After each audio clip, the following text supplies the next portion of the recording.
대한민국 청소년의 회뉴스 김영훈 사무국 인턴 기자, 일본군 위안부의 존재가 세상에 명확히 드러난 이후 소녀상부터 시민단체에 이르기까지 지금까지도 위안부와 관련된 문제 제기는 끊임없이 이뤄지고 있다.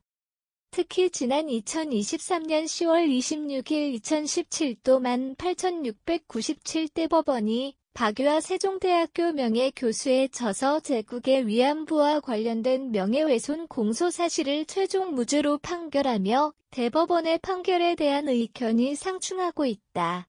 필자는 특정 견해에 치우쳐본 판례를 판단하기보다 객관적인 분석을 통해 연구자 개인의 의견이 크게 반영된 학술적 연구물이 명예훼손의 객관적 대상물이 될 수 있는 조건은 무엇인지 또 그에 기반한다면 이 사례는 어떠한지 판단해 보고자 한다.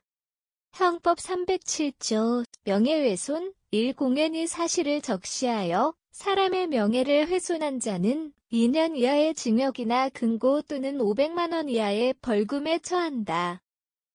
2. 공연히 허위의 사실을 적시하여 사람의 명예를 훼손한 자는 5년 이하의 징역 또는 10년 이하의 자격정지에 처한다. 본 사안에 관한 검사의 공소사실을 간단히 정리하자면 다음과 같다. 1. 일부 표현이 명시적 암시적으로 위안부가 이 내용을 인지하고 본인의 선택에 따라 매춘업에 종사하는 사람이라는 허위 사실을 적시하였다. 2. 일부 표현이 명시적 암시적으로 위안부가 동지의식을 가지고 일본군에 애국적 자긍적으로 협력했다는 허위 사실을 적시하였다. 3.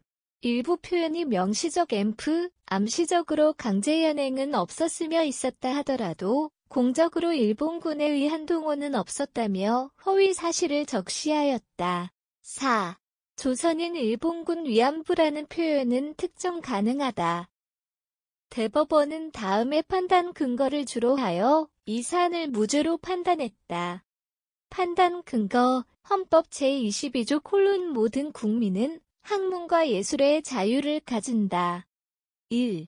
학문적 표현의 자유에 대한 제한은 필요 최소한으로 한다. 특정한 경우가 아니라면 제한하지 아니한다. 2. 역사적 사실과 같이 고정적 사실이 아닌 경우에는 명예훼손죄 판단에 신중해야 한다. 표현에 숨겨진 배경이나 배우를 섣불리 단정하는 방법은 허용되기 어렵다. 별표 통상적으로 용인되는 범위를 심각하게 벗어나 학문적과 정의라고 보기 어려운 행위와 결과 기본적 연구 윤리를 위반한 경우 논지 맥락과 무관한 표현으로 타인의 권리를 침해한 경우 사안의 적용 1. 해당 연구 내용이 연구윤리 위반 및 여타 사안에 해당한다고 보기 어렵다. 2. 전체적인 내용과 맥락에 비추어 보면 일부 표현에 대해 검사가 제기한 공소사실의 유도가 곧바로 파악된다고 단정하기는 어렵다. 3. 공적 강제 연행은 다양한 해석 주장이 가능하고 무언의 객관적 의미나 대중의 언어 습관에 비추어 용인될 수 없는 수준에 이르렀다고 단정하기도 어렵다. 4. 조선인 일본군 위안부라는 범위의 집단에 관한 표현은 개인의 종합적 해석이나 평가로서 학문적 주장 내지의 견의 표명으로 볼 여지가 크다. 다음과 같은 적용을 통해 대법원은 박유아 교수에 대해 최종 무죄 판결을 내렸다. 박유아 교수의 제국의 위안부에 대한 주관적 평가와는 논외로 필자는 이 판결을 통해 개인의 학술적 연구물에 대한 표현의 자유를 제한하기 위한 엄격한 판단 기준을 엿볼 수 있었다.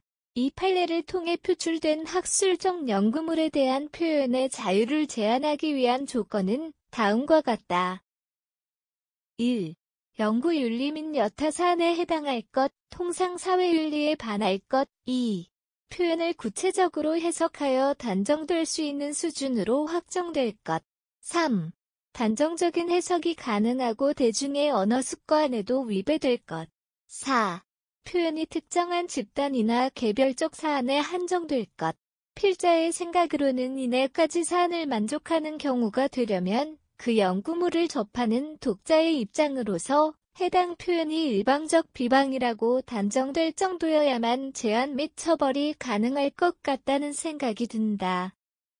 즉 연구자의 연구물이 의식적인 비방 내지 비난의 도를 갖춘 것이 아니라면 이 네 가지를 만족시키는 경우가 거의 없을 것 같다. 결론적으로 사법기관은 학술적 연구물에 대한 넓은 범위의 자율성을 인정하고 있다고 볼 수 있다. 다만 이 판례에서 한 가지의 구심이 드는 부분은 사회적 약자 소수자와 같이 연구 결과를 반박하는 데에 한계가 있는 개인 집단의 경우에는 특별한 책임이 있다 부분이다. 개인적 견해로는 대법원이 판단 근거의 이 부분을 판시하고 이후 판결 부분에서 사회적 약자 소수자 및 연구 결과를 반박하는 데에 한계가 있는 개인 집단 중 소규모 집단의 판단에만 집중하고 사회적 약자 반박하는 데에 한계가 있는 개인의 위안부 피해자분들을 적용해 판단하지 않은 것은 다소 안타까운 부분이라고 생각한다. 마지막으로 박유하 교수의 서적에 사회적으로 부당한 점이 없다고 주장할 근거는 없다. 다만 법은 불법이 아닌 부당함의 문제는 사회의 시선에 온전히 맡기고 있다는 점을 기억하면 좋을 것 같다. 대중의 일반적 시선과 법에 기반한 사법기관의 판단은 상충하는 경우가 종종 존재한다. 혹자는 정의롭지 못하다며 이 판단을 비난할 수 있지만 때로는 법이 추구하는 가치는 오직 정의만이 아니라 기본권의 적절한 균형을 이루는 것과 법적 안정성 또한 있다는 것을 받아들일 필요가 있다.